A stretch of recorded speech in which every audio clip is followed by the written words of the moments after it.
Mohon perhatian. Dirjen Otonomi Daerah Kementerian Dalam Negeri Republik Indonesia, Gubernur Jawa Barat, Ketua ADPSI dan pimpinan DPRD Provinsi Jawa Barat tiba di tempat acara.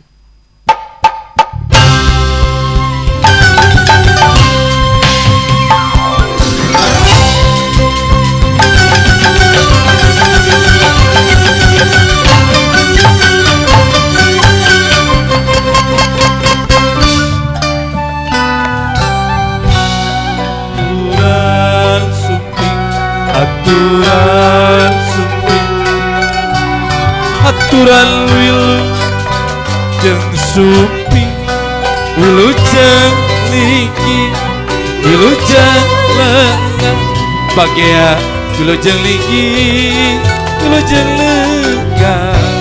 Aturan supi, aturan supi, aturan wilu jeung supi.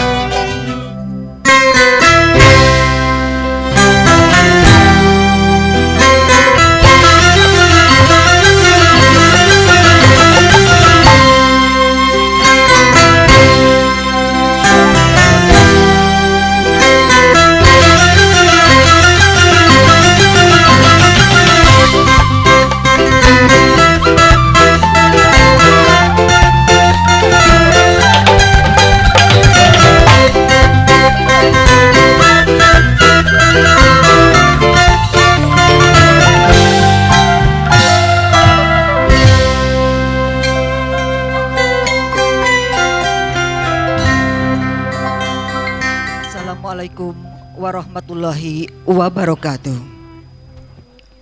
Selamat malam dan salam sejahtera untuk kita semua. Puji dan syukur marilah kita panjatkan kehadirat Allah Subhanahu wa Ta'ala atas limpahan dan karunia-Nya. Pada malam yang berbahagia ini, kita dapat bersilaturahim dan bersama-sama mengikuti jalannya acara pembukaan Rapat Kerja Nasional Asosiasi DPRD Provinsi se-Indonesia tahun 2016. Hadirin, sebelum acara dimulai, marilah kita bersama-sama menyanyikan lagu kebangsaan Indonesia Raya. Hadirin dimohon berdiri.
Hadirin disilahkan duduk kembali. Hadirin yang kami hormati, berikut ini sambutan Ketua DPRD Provinsi Jawa Barat sebagai tuan rumah penyelenggara Rapat Kerja Nasional Asosiasi DPRD Provinsi se-Indonesia kepada Ibu Ine Purwadewi Sundari SOS MM, kami silahkan.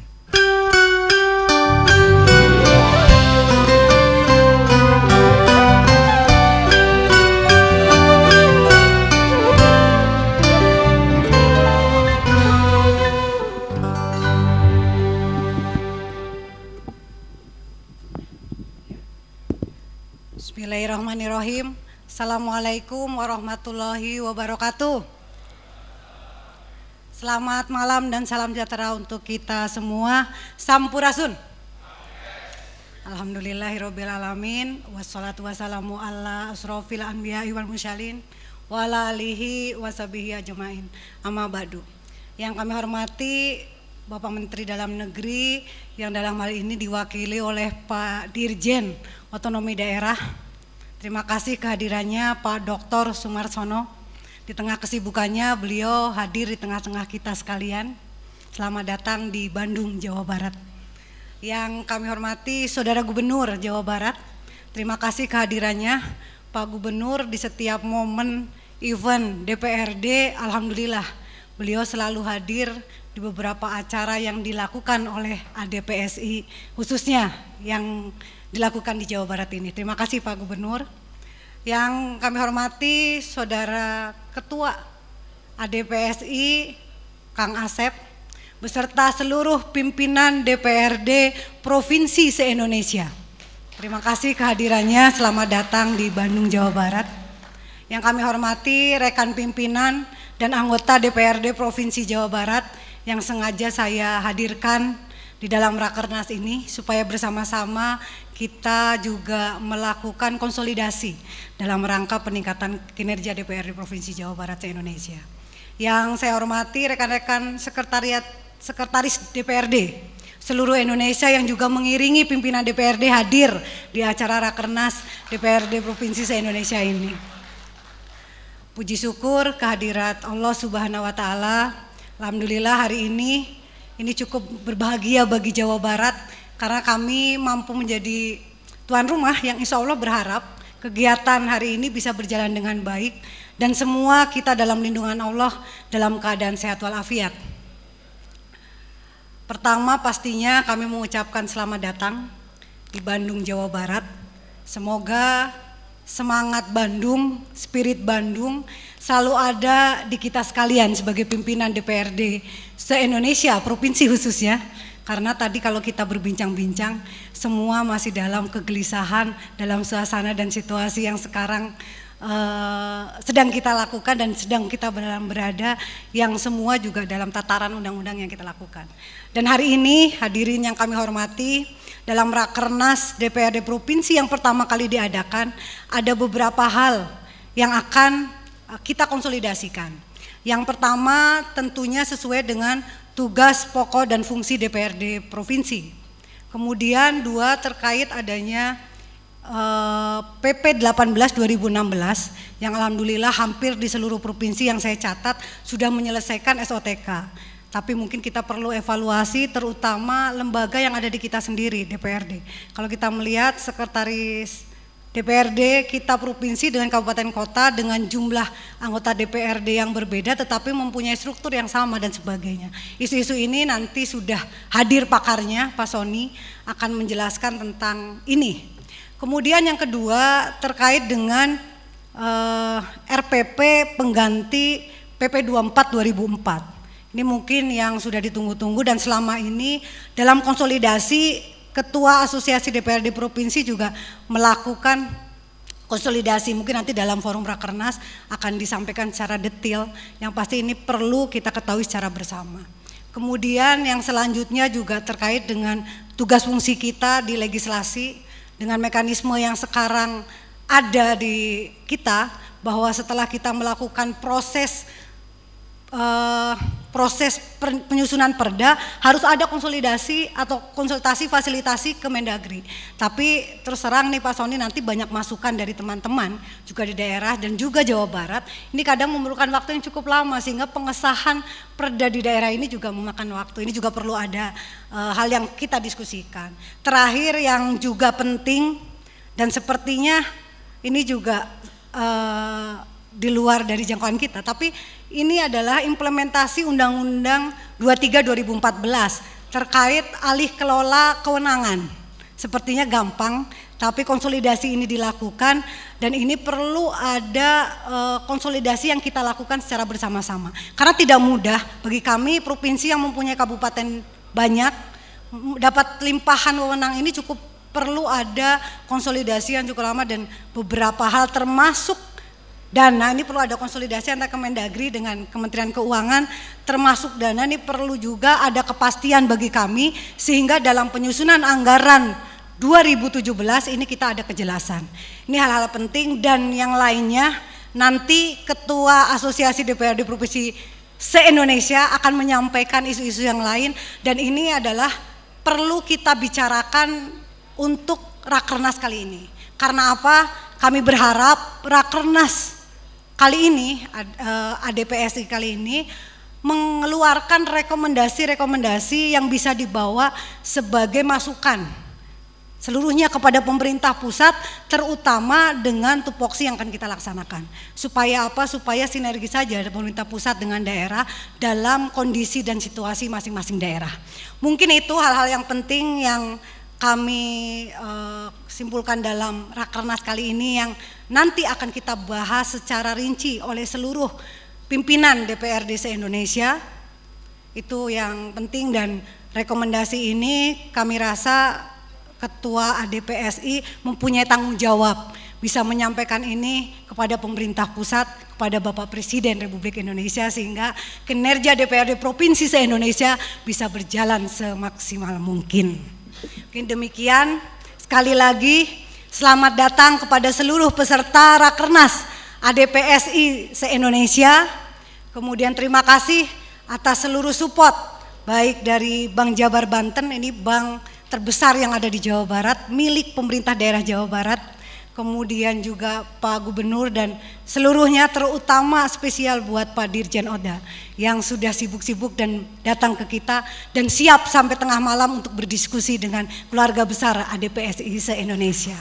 Mungkin itu saja, terima kasih, selamat Rakernas, billahi taufik wal hidayah, wassalamualaikum warahmatullahi wabarakatuh.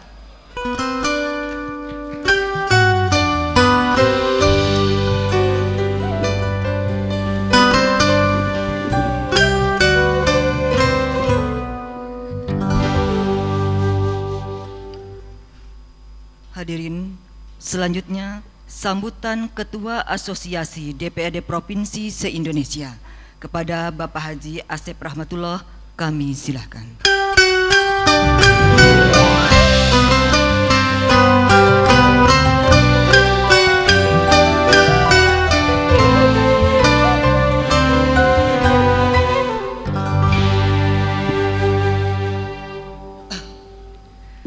Bismillahirrahmanirrahim.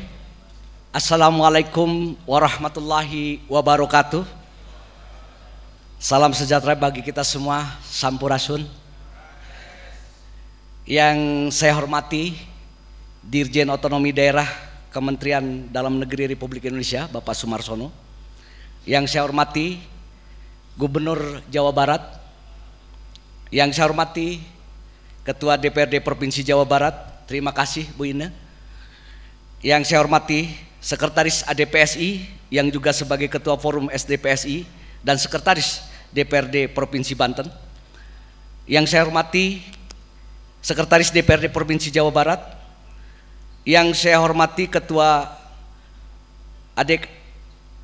Adeksi atau yang mewakili. Yang saya hormati para pimpinan DPRD Provinsi Banten, wabil khusus Ketua DPRD DKI sebagai Ketua KW1, beliau mengklaim.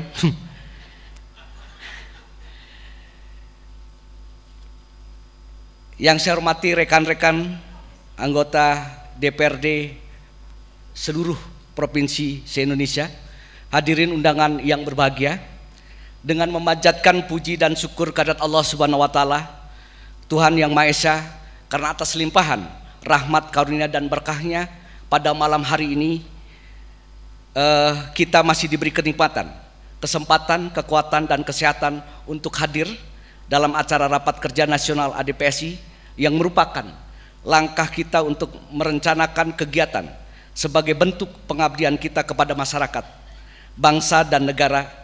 Salawat serta salam semoga selalu dilimpahkan kepada Nabi Muhammad Sallallahu Alaihi Wasallam beserta keluarga dan sahabatnya, termasuk kita sebagai umatnya mendapat syafaatnya, amin.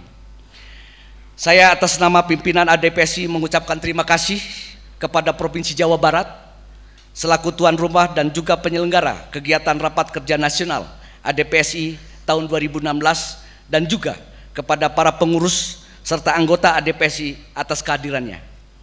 Hadirin tamu undangan yang saya hormati, kegiatan rapat kerja nasional ADPSI kali ini diselenggarakan di Hotel Papandayan, Bandung, Jawa Barat pada tanggal 19 sampai dengan 21 Oktober tahun 2016 yang akan membahas agenda sebagai berikut.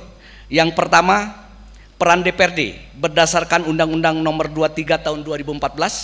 Yang kedua, pembahasan rancangan peraturan pemerintah pengganti PP nomor 18 tahun 2016 tentang perangkat daerah. Yang ketiga, pembahasan materi rancangan peraturan pemerintah pengganti PP nomor 24 tahun 2004. Yang keempat, permasalahan hukum yang dihadapi oleh pimpinan dan anggota DPRD. Yang kelima, penetapan program kerja ADPSI tahun 2016. Yang keenam, menetapkan hal-hal lain yang dianggap perlu. Hadirin yang saya muliakan, harapan kami semoga dalam pelaksanaan rapat kerja nasional ADPSI tahun 2016 ini dapat berjalan tertib dan lancar sehingga dapat hasil yang maksimal, efektif dan efisien pada penyelenggaraan kegiatan ini. Acara ini dapat terlaksana atas dukungan dan usaha semua pihak. Oleh karena itu, saya ucapkan terima kasih kepada seluruh jajaran panitia DPRD Provinsi Jawa Barat yang telah bekerja keras untuk mensukseskan kegiatan ini. Demikian yang dapat saya sampaikan. Mohon maaf apabila ada kekurangan. Billahi taufiq wal hidayah. Wassalamualaikum warahmatullahi wabarakatuh.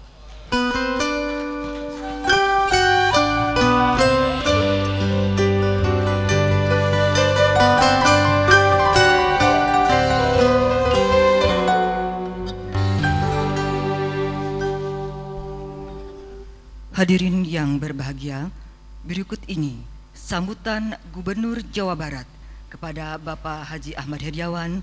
Kami persilahkan.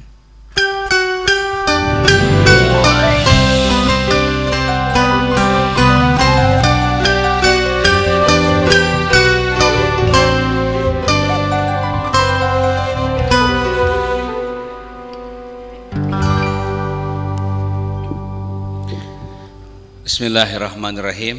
Assalamualaikum warahmatullahi wabarakatuh. Selamat malam dan salam sejahtera untuk kita semua. Sampurasun. Itu salam khas orang Jawa Barat bagian timur. Tapi sekarang sudah disosialisasi sehingga Banten pun wajib mengatakan itu. Alhamdulillahirabbil alamin. Wassalatu wassalamu ala asyrafil anbiya wal mursalin wa ala alihi wa sahbihi wa man tabi'ahu bi ihsanin ila yaumiddin. Amma ba'du. Yang saya hormati Dirjen Otonomi Daerah Kemendagri Bapak Dr. Sony Sumarsono MDM. Yang saya hormati Ketua Asosiasi DPRD Provinsi seluruh Indonesia ADPSI Bapak Asep Rahmatullah, serta Ketua DPRD dan para Wakil Ketua DPRD Provinsi Jawa Barat, dan seluruh Ketua dan para Wakil Ketua DPRD seluruh Indonesia, juga para Sekretaris Dewan Provinsi seluruh Indonesia, dan hadirin sekalian Bapak Ibu yang saya hormati, saya muliakan. Pertama-tama tentu kita patut bersyukur kehadirat Allah Subhanahu wa taala, Tuhan yang Maha Esa, atas rahmat dan karunia-Nya pada malam yang berbahagia ini. Saya khususnya dan kita semua bisa hadir pada acara rapat kerja nasional Asosiasi DPRD Provinsi seluruh Indonesia dalam keadaan sehat walafiat. Tentu saya atas nama pemerintah atau bahkan pemerintahan Provinsi Jawa Barat beserta masyarakat Jawa Barat mengucapkan selamat datang kepada para tamu semuanya. Mudah-mudahan saat menginjakan kaki di bumi Priangan, di tanah Pasundan, tanah legenda, baru saja kita mengumandangkannya berjaya di tanah legenda. Tentu Rakernas ini pasti sangat penting, di samping membicarakan urusan-urusan yang khas terkait dengan DPRD, ada sejumlah PP tadi yang boleh jadi PP itu masih dipersoalkan semenjak saya juga di anggota DPRD dahulu. Saya sangat paham keluh kesah tersebut. Oleh karena itu Pak Dirjen hadir, mudah-mudahan keluh kesahnya diterima dan kemudian ada penyelesaian. Hadirin sekali lagi selamat melaksanakan Rakernas, selamat menghirup udara segar kota dan Kota Bandung dan Jawa Barat secara umum. Tolong kalau selesai Rakernasnya jangan pulang dulu, silakan jalan-jalan di Jawa Barat atau di Kota Bandung, paling tidak beli oleh-oleh untuk mengetuk pintu keluarga kalian, kedua Bapak Ibu sekalian semuanya. Terima kasih atas keperhatiannya, selamat datang sekali lagi, selamat menikmati dan selamat melaksanakan Rakernas. Billahi taufiq wal hidayah. Wassalamualaikum warahmatullahi wabarakatuh.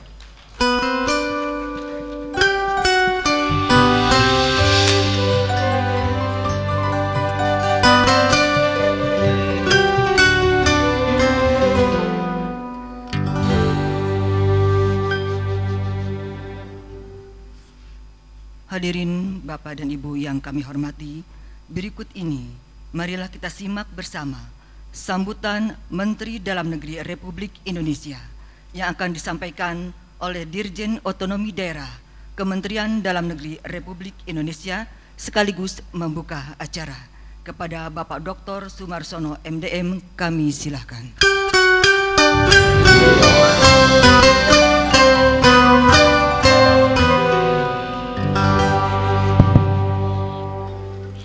Bismillahirrahmanirrahim. Assalamualaikum warahmatullahi wabarakatuh. Salam sejahtera untuk kita semuanya. Om Swastiastu, Namo Buddhaya, Sampurasun. Yang saya hormati dan saya banggakan Bapak Gubernur Jawa Barat yang tadi sudah memberikan banyak wejangan, Pak Ahmad Heriawan, yang luar biasa komitmennya dari Pangandaran langsung menuju tempat ini, ya saya kira. Kemudian Ketua DPRD Provinsi Jawa Barat, ya saya kira Ibu Ine Purwadewi Sundari sebagai tuan rumah, ya juga Ketua Asosiasi DPRD Provinsi se-Indonesia Pak Asep Rahmatullah, kemudian seluruh jajaran pimpinan DPRD seluruh Indonesia yang saya lihat banyak wajah-wajah yang saya kenal, kemudian saudara sekretaris Dewan yang juga sama-sama hadir, dan seluruh hadirin yang saya muliakan.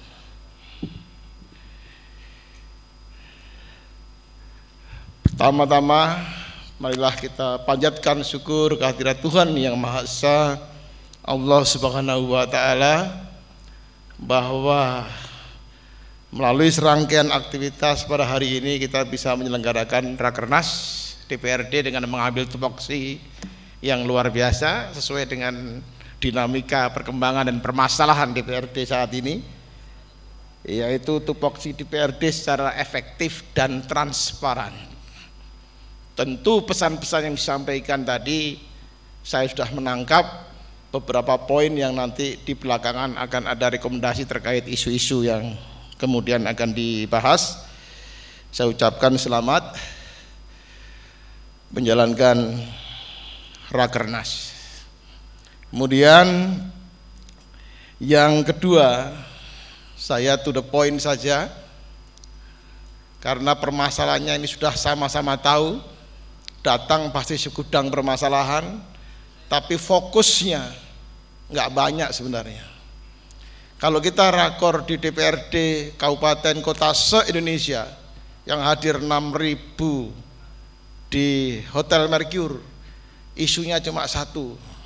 Pertanyaannya jelas, perjuangan kapan PP 24 disempurnakan. Itu posisinya. Itu kabupaten kota, dan saya yakin itu juga provinsi. Memang itulah permasalahannya. Karena itu terkait dengan khususnya PP 24, saya kira penggantinya kita semua sudah sama-sama tahu dari statement Bapak Presiden maupun proses di Kementerian Dalam Negeri, PP tersebut sudah ditandatangani. Cuma untuk mengumumkan ke dalam lembaran negara menunggu momentum yang tepat. Inilah yang kemudian secara khusus disampaikan kepada Bapak Presiden oleh Bapak Mendagri, dan Bapak Presiden pun juga saya kira menyampaikan hal yang sama. Bapak Presiden juga bisa mengerti, memahami, dan sehati dengan aspirasi saudara sekalian. Buktinya apa? PP itu tidak lama, kali masuk diskusi sebentar langsung ditandatangani. Cuma dengan catatan diumumkan menunggu momentum yang tepat. Saya kira itu intinya. Jadi saudara sekalian, apa perubahan di dalam PP? Saya jelas. Apa yang menjadi keluhan DPRD, tolong dirubah, sesuaikan apa maunya. Ya pertama tadi, ada DPRD yang tidak mau reses karena nggak mau sibuk ngurusi kwitansi. Ada, dah lebih baik nggak usah reses. Ya, toh sibuk ngurusi kwitansi. Saya kira seperti itu. Dan memang ternyata setelah kita lihat luar biasa. Maka Direktorat Jenderal Keuangan Daerah diminta untuk mereview kembali itu semuanya. Lalu dikombinasi, sudahlah kalau maunya lunsum, ya sudah lunsum saja. Nah, itu saya kira satu kwitansi semua selesai. Karena kalau makin ruwet kita atur, makin jelimet, itu sama dengan memberikan peluang untuk penegak hukum masuk. Nah kan gitu kan, diawali dengan BPK dulu. Bagaimana kerja tenang, kalau setiap kerja, setiap detik diawasi terus. Oleh karena itu kita buat ruang-ruang yang lebih fleksibel sehingga nyaman suasana berpikir. Bagaimana saudara berpikir untuk rakyat, manakala waktu dan tenaga energi di kepala kita habis untuk memikirkan kwitansi, pertanggungjawaban, reses. Jadi ini kami sangat pahami. Itu PP 24. Jadi nanti Pak Indro bisa menambahkan pada kesempatan secara substansi penjelasannya, termasuk di dalamnya adalah insentif-insentif lain. Jadi kesimpulannya bahwa DPRD hari ini dan hari kemarin sebenarnya ada segunung problematik yang di batin ingin diungkapkan tapi tidak enak, tapi tanpa diungkapkan kita sudah juga bisa memahami. Mudah-mudahan nanti ke depan dengan PP ini ada perbaikan-perbaikan yang akhirnya setidak-tidaknya walaupun tidak sama secara sama tinggi, tapi minimal ya mendekatilah dengan eksekutif. Itu yang kita harapkan. Saudara sekalian yang saya hormati, saya banggakan seluruh jajaran komunitas DPRD seluruh Indonesia. Yang kedua, saya mengucapkan terima kasih sebagai dapurnya untuk penataan organisasi pemerintahan daerah melalui PP 18 tahun 2016. Saya terima kasih karena hampir seluruh DPRD, ketua DPRD seluruh Indonesia telah melaksanakan instruksi Mendagri nomor 061 untuk percepatan penyusunan organisasi perangkat daerah.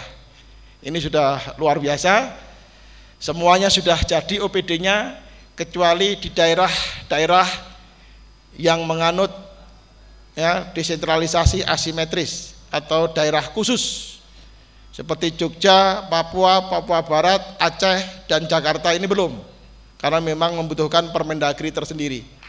Betul Pak ya?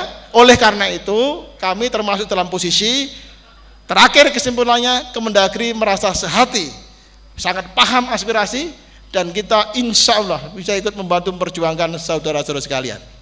Saya kira itu yang bisa saya sampaikan, dan sekali lagi selamat melaksanakan rapat kerja nasional Asosiasi Dewan Provinsi seluruh Indonesia. Mudah-mudahan menelurkan rekomendasi yang jelas, tegas, dan tajam untuk kepentingan kita bersama.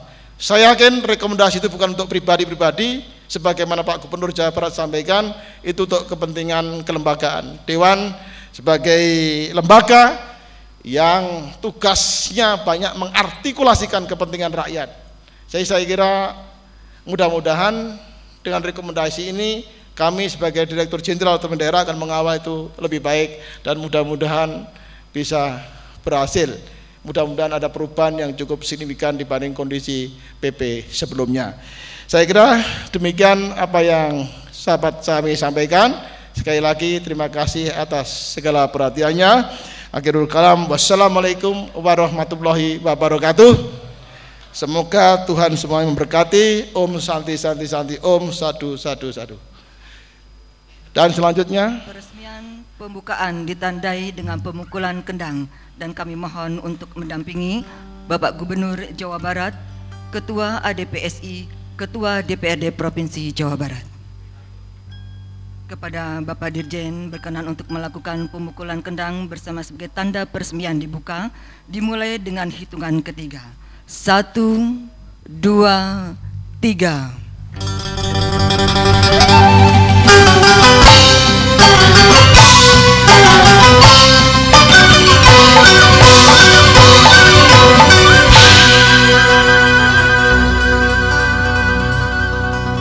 Demikian acara pembukaan Rakernas ADPSI 2016 telah diresmikan.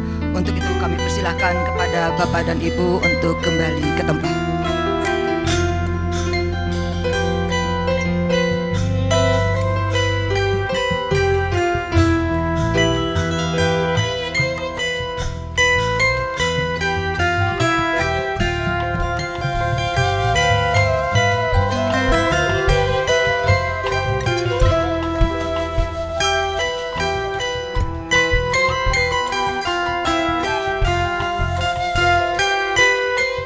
Hadirin, demikianlah acara pembukaan Rapat Kerja Nasional Asosiasi DPRD Provinsi se-Indonesia.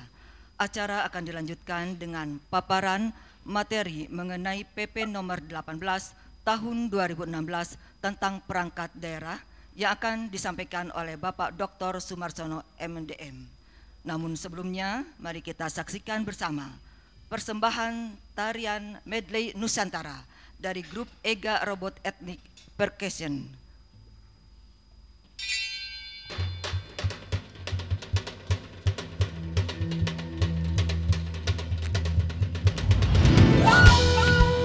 Hadirin sekalian, di Jawa Barat mengucapkan selamat datang para tamu di provinsi se-Indonesia. Sebagai rangkaian persembahan, kami aturkan sebuah tarian medley Nusantara.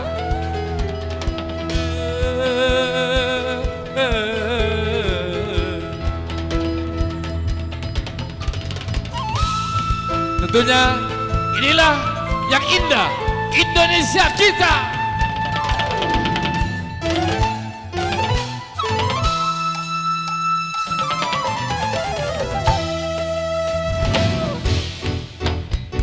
Kita selusuri wilayah bagian paling ujung dari saudara kita dari Aceh. Gunung Jepang,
Bapak-bapak dan Ibu, barangkali ingin mengungkapkan rasa cinta terhadap Indonesia.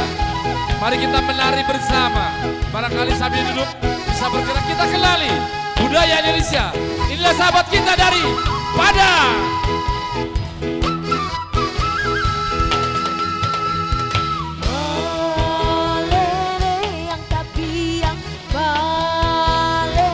Bagaimana gerakan dan tariannya tadi malam?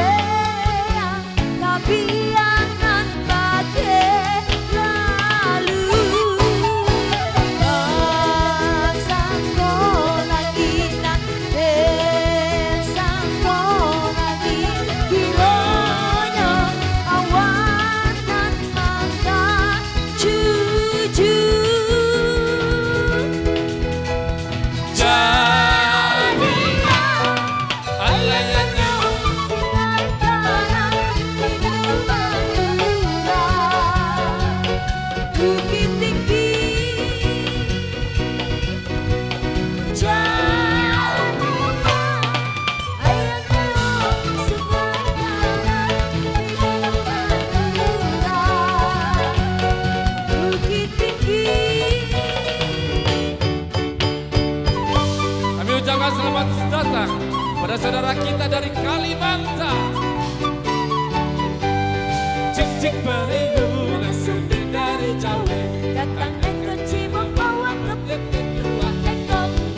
Cik-cik beriu langsung dari jauh, datang ke Cibong bawa ke tua tekok. Datang ke Cibong bawa ke tua tekok. Datang ke Cibong bawa ke tua tekok. Kami ucapkan selamat datang juga buat saudara kita di Jawa Tengah, Jawa Timur.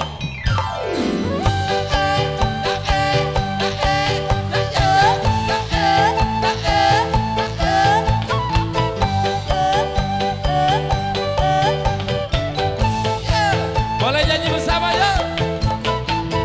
Lir ilir, tandur rewung sepilir, tak ijo royo-royo tak sanggup pabadekan. Caangon, dan bibik kuing, lunyu-lunyu pandai dan anggo basi berketir.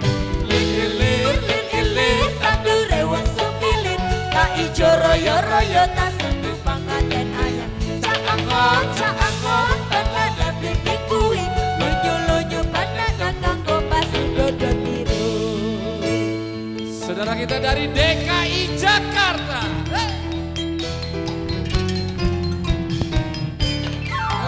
Jawa Barat, Jaipongan.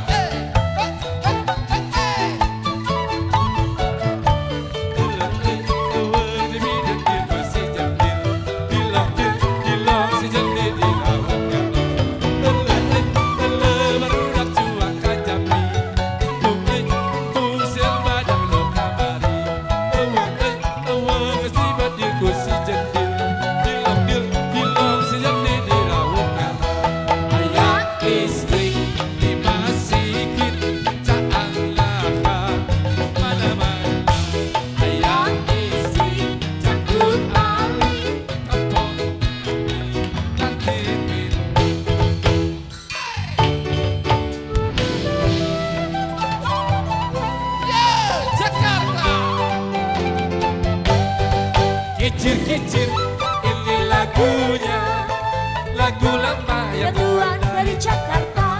Selamat datang Jakarta. Ya Tuan yang sengaja untuk menghibur hati yang lara. Burung dara, burung merpati, terbang cepat Ya Tuan tiada tara. Dalam kita ya Tuan suka menyanyi, padahal sehat ya Tuan hati gembira. saudara kita dari Sulawesi. Sayang sifat Taat Patengo, tengo golongan. sayang sifat togaan Patengo, dorongan. Sayang patu magemi tanlanan jam Patengo lelako. Sayang patu magemi tanlanan jam Patengo lelako. Ada saudara kita dari Maluku, Ambon, ada berapa puluh tahun lalu, waktu beta kecil Ambon Balise, beta ingat tempo itu, mama gelong-gelong beta sambil mama bakar sagu, mama menyanyi bujuk-bujuk. Lah sampai masa begini, beta tak lupa mama lah sampai masa begini, beta tak lupa Ambon Balise. Dan sekarang kita keluar daerah yang luar biasa, Pulau Bali. Boleh angkat tangannya semua, Pak? Boleh angkat tangannya semua? Boleh diangkat semua tangannya di atas. Angkat tangan semuanya. Tapi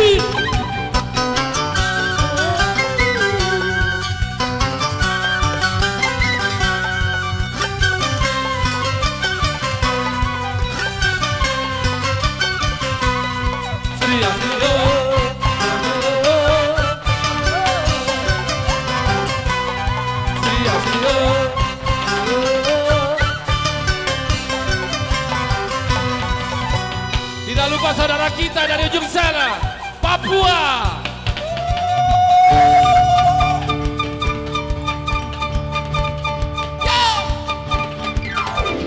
Beyam koram, beyam koram, beyam koram, beyam koram, beyam koram. Beyam koram, beyam koram, beyam koram, beyam koram, beyam koram. Beyam koram, beyam koram, beyam koram, beyam koram, beyam koram. Beyam koram, beyam koram, beyam koram, beyam koram, beyam koram. Nyanyi ya. Beyam koram, beyam koram, aronawa kopi. Beyam koram, beyam koram, aronawa kopi. Tembelo kibe, yubano bobo beko, yubano bubo awe are. Tembelo kibe, yubano bobo beko, yubano bubo awe are. Oke, oke, oke, oke. Oke diro, Oke, diro. oke jambe, Oke, jabe, jabe diro. oke oke, Oke, diro. Oke, rembe. jambe diro, Oke, oke. Oke, diro. Oke, jambe. Jambe diro. Oke, oke. Oke, diro. Oke, jambe. Jambe diro.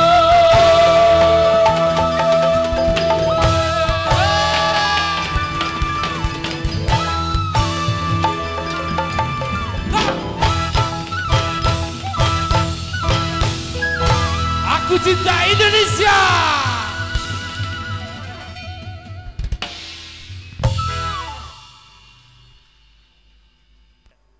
Bismillahirrahmanirrahim. Assalamualaikum warahmatullahi wabarakatuh. Bapak-bapak, ibu-ibu yang kami hormati, di hadapan bapak-bapak, ibu-ibu kembali kita hadirkan Bapak Dr. Sony Sumarsono, Direktur Jenderal Otonomi Daerah Kementerian Dalam Negeri. Kami persilakan termin pertama untuk 3 orang. Pak Didit, Pak Anwar, mana lagi? Satu lagi? Pak Irfan. Pak Didit dulu silakan. Dari Bangka Belitung ini. Assalamualaikum warahmatullahi wabarakatuh. Yang kami hormati Bapak Dirjen, adinda kami Ketua DPRD Sumatera Selatan sebagai moderator, Bapak Ibu-ibu pimpinan DPRD Provinsi Indonesia dan staf dan sekwan. Jadi yang kami tanya ini Pak, ada 2 permasalahan. Saya tidak bertanya masalah perda, tidak bertanya masalah PP 24. Saya bertanya tentang hak-hak tentang 7 provinsi kepulauan ini. Berdasarkan Undang-Undang Nomor 23 bahwa perhitungan dana DAU 7 provinsi kepulauan ini bahwa sudah ditetapkan perhitungan bukan hanya darat tetapi laut juga. Akan tetapi sampai sekarang Pak, DAU 7 provinsi kepulauan ini tetap dihitung berdasarkan jumlah daratannya. Padahal Pak, di Babel itu luas lautannya lebih besar daripada daratannya. Baik itu Kepulauan Riau, Bangka Belitung maupun daerah-daerah 7 provinsi kepulauan. Pertanyaan kami Pak Dirjen, kira-kira kapan komitmen ini bisa terwujud? Yang kami dapat malahan bukan sebuah penambahan tetapi pengurangan. Oke, itu kebijakan, Pak ya. Yang kedua, ini masalah kesetaraan yang Bapak sebutkan tadi, tapi bukan kesetaraan masalah pendapatan, ini masalah kesetaraan jabatan. Kita bicara tentang permasalahan pilkada, ya, ini Pak saya menyampaikan aspirasi ketua-ketua DPR 2018 yang ingin mencalon gubernur dan wakil gubernur. Ya, terutama adinda kami ke depan. Tolong Bang kita tanya sama Pak Dirjen, saya tanya bilang.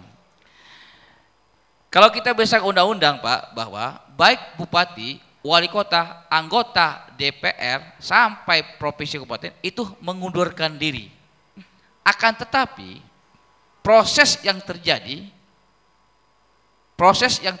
bupati dan wali kota hanya bersifat cuti, sedangkan kami harus mengundurkan diri. Padahal kami dilahirkan sama-sama dari proses demokrasi Pak. Nah, ini Pak yang kami tanya, rasa tidak keadilan di sini Pak. Bupati, DPR maupun DPR merupakan jabatan politis Pak bagi kami. Mungkin Pak Dirjen, ya kami tidak butuh sebuah kepastian, tapi kami butuh nanti ditindaklanjuti sehingga pas 2018 saudara-saudara saya menjadi pimpinan dewan seperti abang kami Bang Irfan bisa mencalonkan sebagai wakil gubernur Jawa Barat cukup cuti. Nah, nggak perlu mengundurkan. Kalau sampai mengundurkan diri Pak, percuma survei saya bagus Pak, agak main judi juga ini Pak Dirjen ya. Ini permasalahannya. Mungkin itu Pak Dirjen yang bisa kami sampaikan. Terima kasih. Kesempatan pertama, wabillahi taufik wa hidayah. Wassalamualaikum warahmatullahi wabarakatuh. Silakan Pak Anwar dari NTT. Selamat malam. Assalamualaikum warahmatullahi wabarakatuh. Saya Anwar, Ketua DPRD Provinsi Nusa Tenggara Timur. Pak Dirjen yang saya hormati, yang pertama saya menegaskan pernyataan sekaligus pertanyaan dari rekan saya, dari Babel, kami Provinsi Kepulauan NTT ini, 7 dari 7 Provinsi Kepulauan itu. Kapan implementasi dari ketentuan Undang-Undang 23 itu terkait perhitungan DAU untuk Provinsi Kepulauan. Karena itu akan sangat membantu kami dalam percepatan pembangunan peningkatan kesejahteraan masyarakat. Yang kedua, ketentuan mengenai DPRD sebagai pejabat daerah.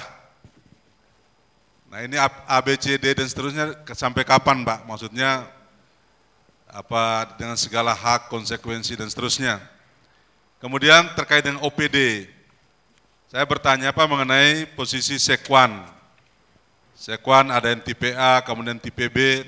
Sementara tuntutan lembaga DPRD sebagai lembaga aspirasi masyarakat, kemudian kemitraan dengan Dewan, itu sangat penting.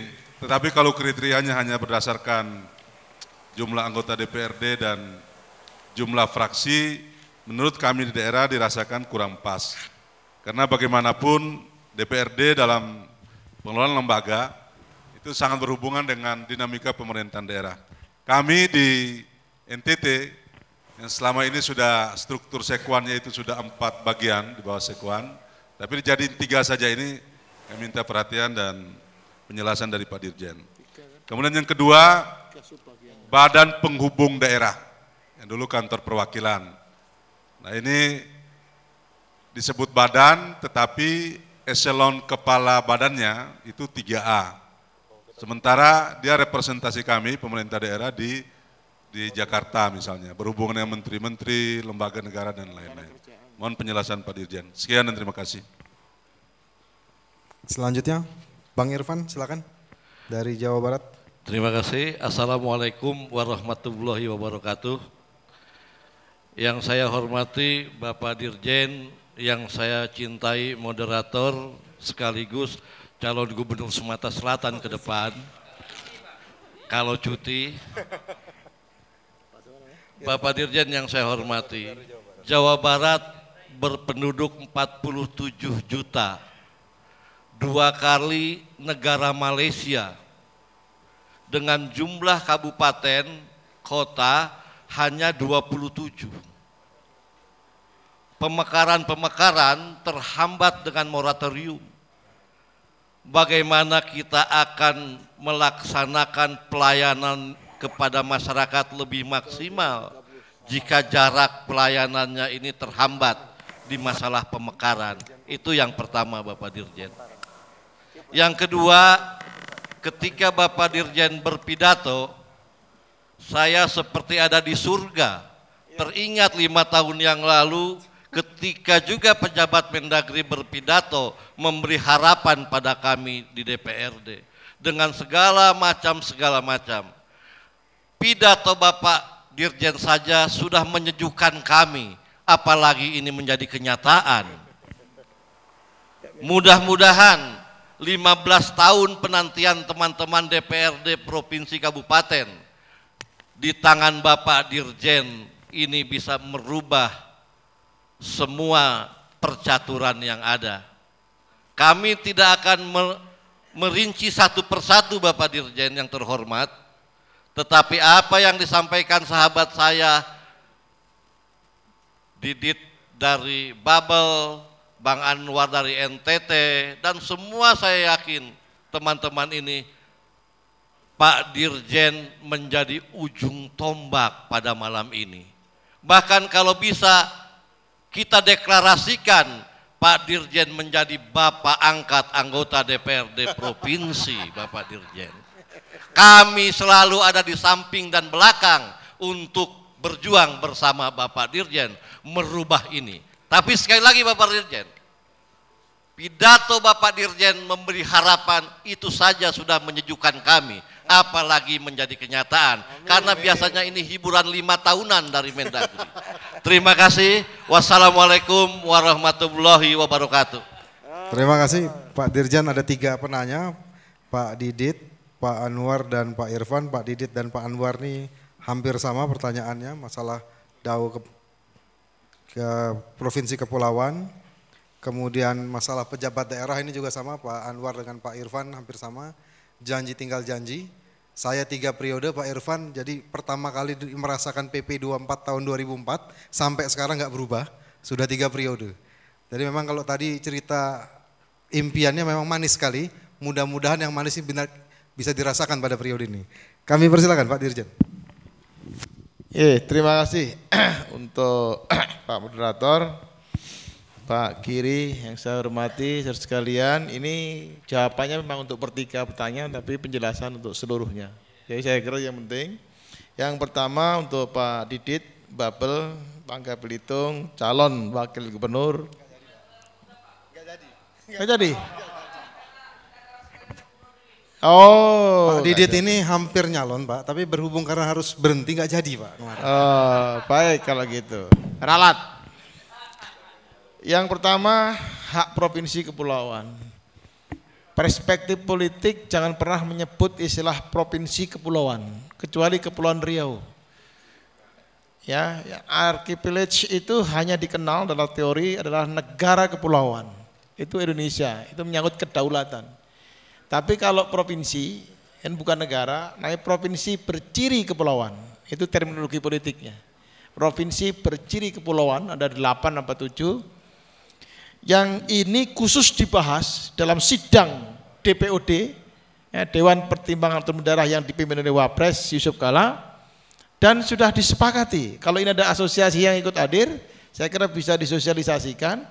Sudah disepakati ada sejumlah angka, nggak tahu 45% luas laut atau segala macam, sudah diperhitungkan dalam perhitungan DAU. Dan itu disepakati tahun yang lalu untuk perhitungan mulai 2017 ini. Saya juga coba, ini kalau ada asosiasi yang hadir. Kemarin diundang dan udah kesepakatan di sidang DPOD. Dan makanya semua tepuk tangan. Dan saya kaget ya.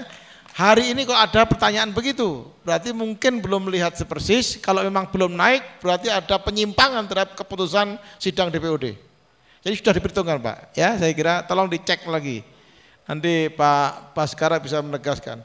Karena saya hadir sendiri ya sebagai pelaksana sekretaris DPOD, mencatat memo itu memang sudah disepakati untuk perhitungan yang lain. Jadi itulah keuntungan provinsi berciri kepulauan. Yang kedua, ya udah. Jadi pertanyaan kapan jelas 2017. Soal sekarang dipotong atau ditunda itu adalah soal kebijakan. Yang kedua DPRD, ini masalah mengundurkan diri. Sekarang bertanya, ini posisi perdebatan yang luar biasa. 110% saya dapat memahami. DPRD memang tidak seyogyanya mengundurkan diri. Cukup cuti di luar tahun negara, sebagaimana tetangga sebelahnya yang kepala daerah. Inilah yang kami perjuangkan, termasuk DPR pusat. Tidak perlu mengundurkan diri. Karena ketika saya menjadi PNS, mau masuk pemilu mengundurkan diri. Ketika DPRD menjadi kepala daerah mengundurkan diri. 2 kali mengundurkan diri itu. Nah ini sebenarnya inilah yang kemudian diprotes sehingga pembahasan Undang-Undang 10 2016 saya mewakili pemerintah sampai 3 subuh kita hanya pasal ini saja. Ini saya kira semua teman-teman ikuti di media berkali-kali. Yang pasal paling alot ini ada ketidakadilan di situ. Ya, kenapa DPRD sebagai pejabat ya politik yang dipilih kok mundur? Nah ini ketika mau menjadi petahana. Bahayanya satu, ya ini ngomong-ngomong saja. Sumber rekrutmen pemimpin-pemimpin negara ini, kepala daerah, itu adalah termasuk DPRD, termasuk PNS, TNI, Polri. Ketika dibatasi harus mundur dan tidak mau jadi kepala daerah, sekarang sisanya segmen mana? Pengusaha, bintang film, gitu kira-kira, lawak, mohon maaf lah. Dan ya orang-orang yang memang tidak punya konsekuensi risiko untuk mundur apapun juga. Sehingga dari sumber rekrutmen kita sangat terbatas. Sehingga kenapa kepala daerah kita menjadi, mohon maaf, ya quote and quote, sulit kualitas kita naikkan karena sumber kadernya ditutup kerannya. Nah keran sumber kader politik kan dari DPRD, orang hebat-hebatnya. Ada yang di eksekutif, para PNS. Nah sekarang, terus kemudian DPR, DPD, ini harus mundur. Sekarang kalau itu mundur, dari mana lagi sekarang sumber kader kepala daerah? Itulah saudara sekalian, ini problem kepemimpinan nasional dari sisi kualitas karena sumber rekrutmennya harus di close, ya ditutup di keran. Karena kita perjuangkan untuk dibuka, saya paham sekali situasinya seperti itu. Bentar, ya. Belum, saya belum selesai, baru koma. Itu baru 1/4 jawaban saya, sehingga Anda tahu backgroundnya, problem dengan di close-nya keran ini, maka banyak ya orang hebat di DPRD mau nyalon nggak jadi, orang hebat di DPR mau nyalon tidak jadi, banyak sekali orang hebat, bahkan termasuk juga di DPD tidak jadi. Akibatnya kekurangan sumber rekrutmen, namanya kepala daerah yang berkualitas dicari orang yang nggak perlu mundur, ya pengusaha, artis, pelawak, musisi, mohon maaf, karena itu sumber kader, political recruitment itu dari kader partai politik. Nah semua kader partai politik umumnya di DPRD, mau mundur masih 4 tahun lagi, 3 tahun lagi, sayang hitung-hitungannya. Mau mundur nggak kepilih nganggur, kalau mau ikut mundur, bingung. Jadi kesimpulannya apa? Nah, itu pertanyaannya. Kesimpulannya, saudara sekalian, DPRD harus mundur karena terikat pada putusan MK. Ini yang ganjel ini MK. Boleh enggak MK, undang-undang dibatalkan, MK dibatalkan oleh MK, oleh undang-undang? Enggak bisa. Jadi karena MK sudah menjerat sedemikian rupa bahwa DPRD mundur, kepala daerahnya cukup cuti. Kemudian dipertegas lagi cuti di luar tanggungan negara. Ini pun masih diprotes. Ya, kepala daerah itu harusnya bersyukur dengan cukup cuti, tidak mundur, harusnya kan mundur. Tapi cukup cuti, itu pun protes, mengapa harus cuti segala? Padahal DPRD ikhlas, nyalon mundur. Jadi kesimpulannya, Pak Didit, ini adalah karena MK sudah membuat keputusan seperti itu. Tapi logika secara pribadi, saya termasuk pribadi ini, kebetulan saya sebagai ketua tim pembahas dari unsur pemerintah, saya tidak sependapat DPRD harus mundur. Itu kalau jawaban saya. Tapi karena MK harus diakomodasikan di dalam proses undang-undang, mau tidak mau ada statement harus mundur. Anda mau mundur, sama dengan PNS. Saya nyalonkan, saya juga harus mundur. TNI mundur, Polri mundur. Yang enggak adalah kepala daerah. Cukup cuti di luar tanggungan negara. Ini tidak adil, saya setuju. Tidak adil. Jelas sama-sama dipilih rakyat kok, satu mundur, satu cuti.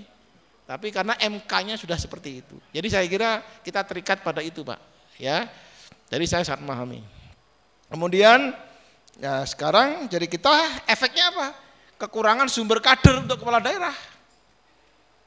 Sekarang mana PNS kader yang mau nyalonkan kepala daerah? Sangat-sangat sedikit. Saya pun kalau disuruh nyalon gubernur saya juga nggak mau. Saya masih beberapa tahun jadi direktur jenderal. Ya pasti nggak usah lah, belum tentu kepilih. Kecuali kalau dijamin saya kepilih, ya dengan modal sedikit siap. Modal sudah besar, jadi belum tentu. Udah mundur lagi kan repot. Jadi banyak perhitungan-perhitungan yang saya kira semua udah paham. Saudara sekalian, untuk Pak Anwar NTT, saya kira sudah saya jawab. Tolong dicek kembali perhitungan DAU, DASIS-nya. Itu sudah sidang DPOD dan kami sudah sepakat ada dimasukkan juga provinsi berciri kepulauan. Untuk 8 atau 10 ciri kepulauan. 7 termasuk NTT saya kira, Maluku, Sulut dan seterusnya. Bangka Belitung juga. Kemudian DPRD sebagai pejabat daerah, ini yang kemudian nanti Pak Indro yang sebenarnya itu posisinya, kita masih ada mengatur beberapa PP, termasuk PP mengenai posisi DPRD sebagai daerah, ini disebut sebagai pejabat daerah, tapi kita belum konsisten. Direktur Jenderal Otonomi Daerah sebelumnya belum mengatur. Jadi saya termasuk yang rejim pemerintahan sekarang, saya lihat itu kelemahannya. Jadi itu statement mengenai kepala daerah sebagai pejabat daerah dan seterusnya itu setelah saya lihat itu dulu belum finish diatur. Saya kira gitu, dan ke depan harus diatur apa hak-haknya. Bagaimana kita mendefinisikan secara keuangan arti pejabat daerah ini. Ini tidak clear, akibatnya terus pergulatan. Saya termasuk orang yang ingin melihat DPRD itu berwibawa, baik di mata rakyat maupun dalam dinamika kepentingan politik bernegara. Karena terus terang demokrasi yang kuat, biasanya representasi, refleksinya adalah DPRD yang kuat. Itu logika saya adalah seperti itu. Sama dengan demokrasi yang kuat hanya akan bisa dibangun dengan partai yang kuat. Karena itu kaderisasi menjadi penting. Logika-logika teoritikal kayak gini menjadi sangat penting sehingga seluruh instrumen yang menyangkut positioning DPRD mesti harus ditinjau ulang seluruhnya. Itu posisinya. Karena itu kesempatan rakernas seperti ini silahkan duduk, berpikir, cermati seluruhnya, buat rekomendasi yang tajam sekali, terukur, clear, gitu loh. Jangan abstrak, banyak kata tapi kurang makna. Singkat tapi jelas tegas.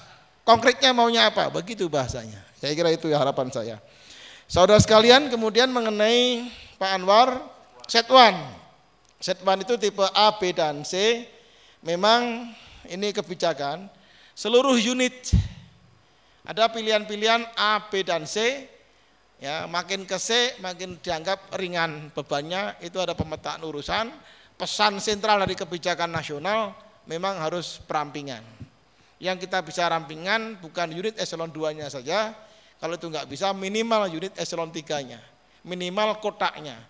Contoh, tenaga ahli yang semula 5 peres jadi 3. Ngapain pakai tenaga ahli 5 kebanyakan? Dan seterusnya seperti itu. Kemudian dewan, ya kalau bisa 4 kenapa harus 5? Juga beberapa struktur dari SKPD. Jadi pengurangan di level menengah ke bawah lah. Kalau memang harus SKPD-nya dilihat, itu bagian daripada kebijakan. Saya kira beban anggota dewan yang selama saya pelajari, mohon maaf kalau salah, sekretaris dewan, Saya juga mempelajari di lapangan, di tempatnya Pak Andri Ango itu di Sulawesi Utara. Kami juga dialog ketika menjadi pejabat gubernur Sulawesi Utara, saya melihat apa beban dewan. Ternyata memang banyak teman-teman dewan ini di sana aktif, rajin, kerja keras, tapi yang dikerjakan bikin laporan anggota dewan, reses. Jadi banyaknya pekerjaan itu pekerjaan yang seharusnya tidak dikerjakan oleh sekretariat dewan, tapi dikerjakan oleh orang-orang sekretariat dewan. Akibatnya sibuk, padatnya kayak beban banyak, tapi bukan beban sekretariat, itu beban anggota dewan. Nah ini saya kira perlu kita pilah-pilah lah. Oleh karena itu kita mendefinisikan tipe A, B, dan C. Untuk C ya cukup 2 kasubag, 3 kabag agak kita kurangi. Tipe B sama 3 kasubag masing-masing dengan 3 kabag. Silahkan menyesuaikan saja nanti beban. Nanti kita evaluasi kalau itu memang ternyata tertatih-tatih, ya, tidak tertangani beban yang luar biasa dewan, ya mari kemudian kita revisi kembali. Saudara sekalian, mengenai penghubung tidak usah khawatir, penghubung juga kita turunkan sebagaimana tadi tenaga ahli dari 5 jadi 3, satuan kemudian kita per 3, termasuk penghubungnya pun juga kita turunkan eselon 3, karena ternyata fungsi penghubung bukan representatif yang bisa mengambil keputusan. Itu lebih kepada fungsi koordinasi administrasi penghubung. Fungsi ini bukan representatif office yang bisa mewakili membuat keputusan seorang gubernur. Ini bukan duta besar daripada gubernur, sehingga nggak perlu eselon setinggi eselon 2. Cukup diturunkan eselon 3 karena fungsinya koordinasi administrasi.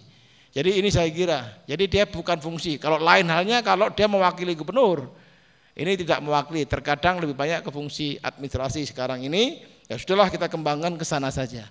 Jadi saya kira itu fungsinya menjadi eselon 3. Bagi yang sudah 2 ya nanti pejabatnya dipindah ke tempat lain di eselon 2 di daerah. Itu prinsipnya. Kemudian yang ketiga, terakhir Pak Infan Jawa Barat, DOP daerah otonom baru.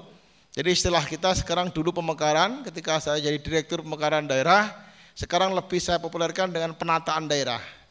Ini juga di ODA sama, ditata daerah yang lama dan daerah yang baru. Dalam konsep penataan daerah itu ada konsep penyesuaian daerah, pembentukan daerah, dan penggabungan daerah. Anda mau menyesuaikan ibu kota boleh, pindah ibu kota boleh, nama boleh, itu namanya penyesuaian daerah, termasuk luas wilayah. Kalau kemudian daerah nggak berkembang, gabung, namanya penggabungan daerah. Kalau mau dipecah, pemekaran daerah, nama lain pembentukan daerah otonom. Ya, dan ini pertanyaannya Jawa Barat. Kami luas sekali, 27. Wah, katakanlah begitu. Terhambat kena moratorium. Jangan Jawa Barat. Di Jawa Timur itu 38. Tidak ada ide untuk memekerkan daerah, karena fungsi manajemen provinsi mampu mengendalikan 38 daerah otonom. Ini contoh konkret.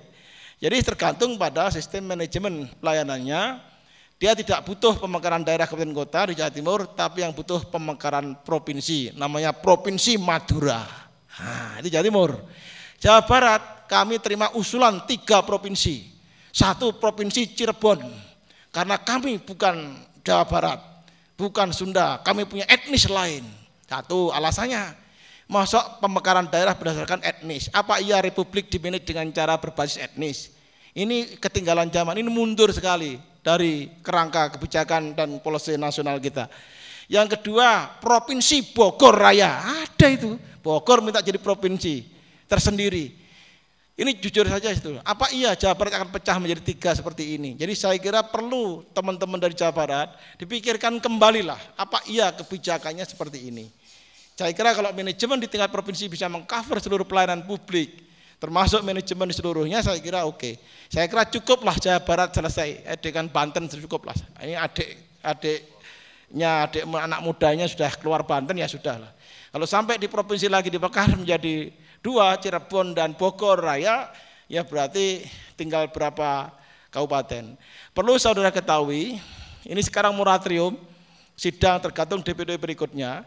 Untuk pemekaran daerah berikutnya, kita menggunakan 2 polisi yang saya kira perlu diketahui Dewan. 1 dilaksanakan dengan 2 tahap melalui daerah persiapan. 3 tahun daerah persiapan dulu. Statusnya adalah kepala daerah persiapan. Masih menginduk dalam APBD induk. 3 tahun dievaluasi gagal, kembali ke induk nggak jadi mekar. Berhasil, definitif bisa dimekarkan. Itu namanya daerah persiapan. Dengan demikian saya bisa jamin kalau itu berlaku 17, 18, 19 sampai 2019 tidak akan pernah ada daerah otonom baru. Yang ada kemungkinan daerah persiapan. Karena daerah otonom baru itu bisa dimulai setelah 3 tahun daerah persiapan. Itu satu posisi untuk diketahui sekalian karena Jawa Barat banyak sekali usulan kabupaten kota untuk daerah otonom baru. Kemudian itu posisi moratoriumnya, sekarang posisinya sedang moratorium. Yang kedua anggaran. Untuk pemekaran daerah tidak ada anggaran pusat. Teorinya adalah telur belah 2. Jadi kalau kabupaten punya anggaran 2 triliun dipecah menjadi 50-50. Jadi 1 triliun, 1 triliun. Kalau pecah 3 ya dibagi 3. Jadi anak dibiayai oleh induknya. Dulu ketika mekar langsung di-drop uang dari pusat. Sekarang tidak, dibiayai oleh induknya selama 3 tahun. Jadi kalau provinsi pecah 3, misalnya provinsi Cirebon dan Bogor Raya, Jawa Barat, tinggal anggaran Jawa Barat dibagi 3. Itu posisinya. Dan itulah kemudian akan mengecil. Lah silahkan. Pertanyaannya, mau nggak daerah induk dibagi 3? Ini polisinya adalah itu. Ya kalaupun agak berkurang misalnya dibagi 2 ya 60-40 lah, kalaupun enggak 50 dan 50. Dan itulah diatur dalam undang-undang yang terbaru 2312 dengan cara seperti itu. Ini namanya disincentive policy untuk tidak mendorong pemekaran daerah yang berlebihan. Jadi saudara sekalian, itu mengenai pemekaran daerah dikaji kembali karena kalau itu diwujudkan teori belah telur ini ya, ini akan betul-betul daerah induk harus berpikir ulang. Sementara kita ingin meningkatkan kesejahteraan anggota DPRD daerah induk, tapi dengan dibelah 2 menjadi yakin nanti bisa berkurang, tidak jadi meningkat kesejahteraan anggota DPRD-nya. Itu posisinya Jawa Timur. Dan kemudian usia pidato. Saya nggak tahu bagaimana yang dulu, yang saya pidatokan tadi itulah refleksi realitanya. Setidak-tidaknya yang saya bisa garanti konkret kalau dulu PP 24 memang dalam pidato, sekarang konkret sudah selesai draft, sudah ditandatangani. Dan berarti tinggal selangkah lagi adalah pelaksanaan. In between ada variabel antara namanya momentum. Nunggu momentum. Momentumnya adalah perbaikan kondisi ekonomi makro kita. Saya kira itu posisinya. Termasuk pemekaran daerah itu juga nunggu momentum. Seluruhnya dihitung dengan melihat teks amnesti kebersamaan liberal jauh dulu. Saya kira gitu posisinya. Ini polisi presiden kelasnya. Ya, saya sudah menyiapkan segala sesuatunya. Saya kira itu yang bisa saya sampaikan. Sekali lagi saya sangat paham. Silahkan. Oh, masih ada? Oh, silakan. Saya pikir sudah berakhir. Masih ada? Silakan. Terima kasih. Sebutkan Bu namanya dari mana? Assalamualaikum warahmatullahi wabarakatuh. Nama saya Imas M. Nur dari DPRD Jabar. DPR Inas. Mencermati sambutan Bapak, rasa-rasanya Rakernas sudah selesai. Karena ruh perjuangan Bapak sesuai dengan ruh hati nurani kami. Tapi saya PKB Pak, bukan Hanura. Karena malam ini Bapak menerima curhat, mudah-mudahan bukan PHP, pemberi harapan palsu. Karena apa yang disampaikan Pak Irfan tadi betul, itu adalah hiburan kami. Ketika mendengarkan janji-janji atau angin-angin surga itu, kita sangat berharap kapankah itu terrealisasi.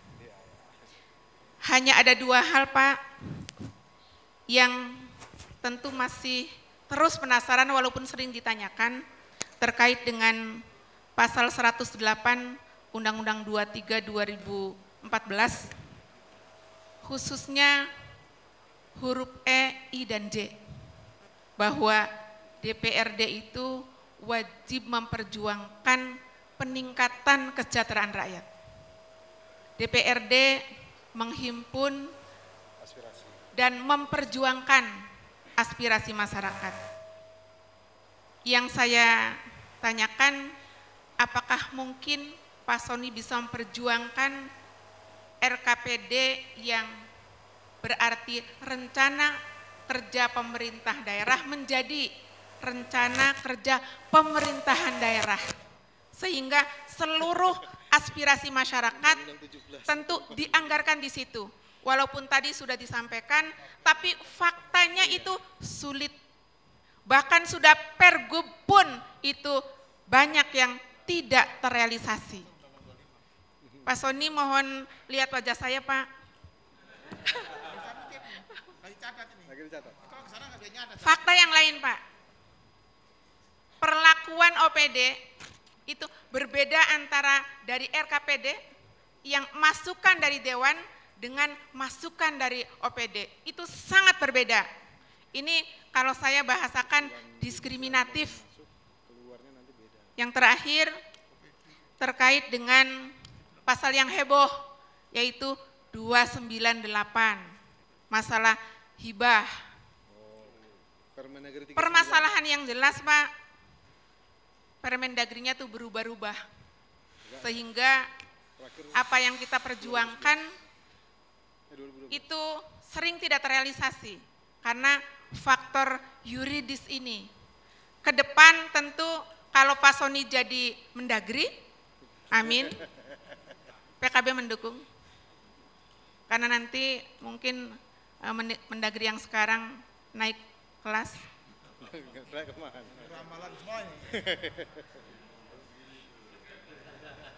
Jadi Pak Sony, ketika kita sudah memperjuangkan itu, lalu berubah lagi. Yayasan harus berbadan hukum. Kita berusaha, masyarakat suruh berbadan hukum. Kemudian berubah lagi, harus 3 tahun. Jelas proposal yang sudah masuk itu tidak bisa cair, Pak Sony. Dan ini kami menangis darah untuk itu. Ke depan jangan sampai terjadi lagi. Jadi seringkali juga perjuangan kami ini terkendala yuridis. Mohon juga sampaikan kepada Pak Cahyo, itu yang nanti ke depan naik kelas, untuk bisa memahami DPRD itu kalau proposalnya cair, senang Pak Sony. Tapi kalau tidak cair, resesnya itu malas Pak Sony. Apalagi tidak langsam dan ribet seperti itu. Jadi saya senang banget lihat wajah Pak Sony dan harapan ke depan bisa langsam sehingga kita bisa lebih semangat lagi untuk memperjuangkan masyarakat. Terima kasih Pak Sony dan mudah-mudahan saya juga naik kelas nanti menjadi DPR RI. Saya tidak jadi nyalon gubernur Cirebon setelah mendengar Bapak. Padahal saya ini mau nyalon sebagai calon gubernur Provinsi Cirebon. Tapi dengan apa yang disampaikan Pak Sony, saya mengundurkan diri malam hari ini. Terima kasih. Assalamualaikum warahmatullahi wabarakatuh. Terima kasih Bu Inas. Jadi pertanyaannya ada 4 tadi ya Bu Inas ya. Yang pertama masalah pasal 108 Undang-Undang 23 tahun 2015 mengenai penyampaian aspirasi masyarakat. Kemudian bisa nggak RKPD tadi tambahin an? Cuman Undang-Undang 17 sama 25-nya melarang ini Bu. Kemudian masalah tadi yang dimasukkan di organisasi perangkat daerah tahu-tahu berubah. Ya kan usulan kita maksudnya tadi Bu ya. Kita kan biasa ngusul di musrenbang banyak-banyak masuk. Udah masuk di musrenbang udah terekap. Tahu-tahu OPD-nya nggak keluar lagi. Entah dari mana barang ini keluarnya. Kira-kira begitu ya Bu. Sama aja Bu nasib kita Bu. Yang terakhir masalah Permendagri 39 tahun 2011 ya Bu ya. Masalah hibah ya. Tapi mendingan Bu nggak cair daripada kayak saya Bu 10 jam di Kejaksaan Agung Bu. Gara-gara hibah ini Bu. Silakan Pak Sony. Terima kasih. Ini Bu Inas yang terakhir. Saya ini enggak tahu lah kok kayaknya ragu dengan saya. Harapan palsu dan seterusnya. Saya ini asli Jawa Timur. Orang Jawa Timur itu kalau ngomong apa yang diomongin itu apa yang sebenarnya akan dilakukan. Saya nggak tahu ini ada DPR Jawa Timur juga. Ini rasanya jauh dari kata memberi harapan. Itu hanya di bakul jamu di pasar sana yang bisa. Kalau di sini jelas. Saya mengatakan ini karena saya tahu persis kita ikut berproses PP2 direvisi, Presiden Jokowi sudah mengatakan dalam pidato adeksi yang dihadiri oleh 6.000 orang di Ancol, dan kita lihat secara fisik PP itu sudah ditandatangani. Ya, sekali lagi ya. Ini sudah suara perpanjangan dari Presiden, saya sampaikan. Jadi tidak ada harapan palsu. Cuma isi PP 24. Nah, ini yang kemudian pasti lebih baik dari sebelumnya. Cuma seberapa jauh harapan Anda semuanya dipenuhi dalam PP, ini ada substansi yang bahas nanti teman kita dari Dirjen Keuangan Daerah. Tapi pesan Mendagri setelah dialog dengan DPRD seluruh Indonesia dan aspirasi yang berkembang, memang sepertinya Pak Mendagri ingin sekali mengatasi hambatan constraint yang dihadapi DPRD ini. Perintah beliau bahkan lebih tegas, bikin cara-cara yang lebih mudah, jangan banyak aturan, makin banyak aturan makin banyak pelanggaran. Kan kira-kira gitu. Karena pelanggaran itu karena aturan. Kalau nggak ada aturan nggak melanggar. Jadi kalau kita tidak mau bermasalah hukum, jangan dijerat dengan peraturan. Saya kira itu pesan beliau. Inilah yang kemudian munculkan. Daripada sistemnya kemudian pertanggungjawaban perkwitansi dan anggota dewan sibuk dengan urusan kwitansi reses, ya cukup lunsum. Nah, seperti itu loh. Ini contoh-contoh penyederhanaan. Jadi saya kira, saya yakinkan apa yang saya sampaikan malam ini bisa saya pertanggungjawabkan, tidak ada memberikan harapan palsu, karena saya tidak untung dengan memberikan harapan palsu kepada saudara sekalian. Tapi ini adalah informasi seorang Direktur Jenderal, tegas, lugas, PP sudah ada. Nunggu momentum. Lalu, kedua, perjuangan, ya. Saya kira untuk perjuangan aspirasi rakyat, Anda melakukan jaring asmara, menjaring aspirasi masyarakat. Memang sudah menjadi fungsi DPRD sebagai artikulator, salah satunya mengartikulasikan kepentingan rakyat. Dan itu tugas pokok saudara sekalian sebagai wakil rakyat. Cuma itu ya posisi kalau tegas sekali, cuma memang saya melihat ada kesulitan. Teman-teman dewan ini kalau berhadapan dengan rakyat, tahun ini ada aspirasi, kemudian disalurkan ke eksekutif, tidak diakomodasikan, besok datang hal yang sama, masuk lagi tahun berikutnya hal yang sama, itu malu juga kadang-kala. Dikira kita itu main-main ngomong saja, bahasa Sulawesi Utaranya lamu, kira-kira gitu bahasanya. Jadi akibatnya yaitu saya persis ada seorang anggota DPRD, Pak Dirjen, saya lebih baik tidak usah reses. Kenapa? Karena setiap kali ke sana orang ngomong kita nggak bisa memenuhi janjinya. Malu kita rasanya. Itu keluhan sangat kami pahami. Oleh karena itulah maka mekanisme untuk aspirasinya pun harus benar-benar sekarang harus kita benahi. Persoalannya adalah apa yang dijaring asmarakan dewan masuk ke dalam pokok-pokok pikiran, kemudian eksekutifnya sulit mengakomodasikan. Ada dua hal. Yang pertama, aspirasi dari dewan itu misalkan DPRD kabupaten kota, misalnya itu yang diaspirasikan tidak dalam kewenangan urusan pemerintahan daerah yang bersangkutan. Nah, sehingga sulit diakomodasikan dalam APBD kabupaten kota. Demikian juga provinsi. Jadi antara keinginan rakyat yang tidak tahu kewenangan level mana dan posisi keterbatasan kewenangan saudara dalam APBD ini kemudian tidak klop. Itu yang pertama, kemungkinan hal seperti itu terjadi karena ketidaktahuan daripada masyarakat. Yang kedua, karena ini partnership pemerintahan, maka hubungan eksekutif legislatif di daerah itu memang harus mesra. Yang satu hati ini harus bisa untuk memahami sebelah. Sebelah juga bisa memahami yang juga sebelah. Tapi di pengalaman di Indonesia ini, terkadang yang sebelah tidak memahami aspirasi di sebelah. Ini yang kemudian terjadi akibatnya sulit. Karena tidak nyambung frekuensinya. Ya, saya kira kalau saya suruh ngomong bisa 3 jam Pak Pras Ketua DPRD DKI ini. Dan juga yang lainnya. Kalau selama tidak nyambung ya sulit. Makanya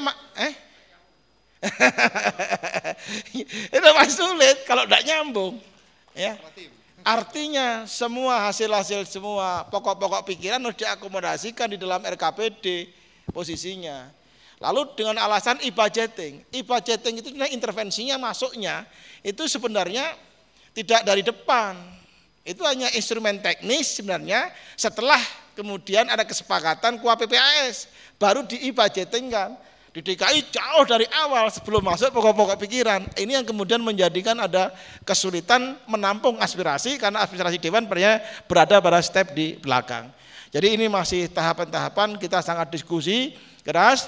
Tapi biasanya kalau gubernurnya itu politisi yang cukup handal, bahwa dia tahu itu diberi Tuhan 2 telinga, 2 mata, 2 tangan, itu sebenarnya 1 untuk dewan. Itu maksudnya. Telinga 1 adalah telinga untuk mendengarkan kepentingan eksekutif, telinga 1 adalah untuk mendengarkan sebelah. Apa maunya dewan? Maka Tuhan memberikan 2 telinga, juga 2 mata. Jadi jangan 2 mata, 2 telinga masing-masing untuk eksekutif.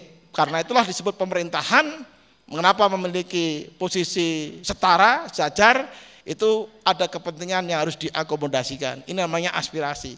Jadi memahami persoalan kepemimpinan yang interaktif ini tidak mudah karena itu menyangkut kata hati dan visi dari kepemimpinan seorang kepala daerah. Tapi ada kepala daerah yang bagus. Jawa Timur bagus. Pak Karwo sangat paham melihat kiri kanan. Makanya selama pemerintahnya nggak ada ribut-ribut dengan dewan.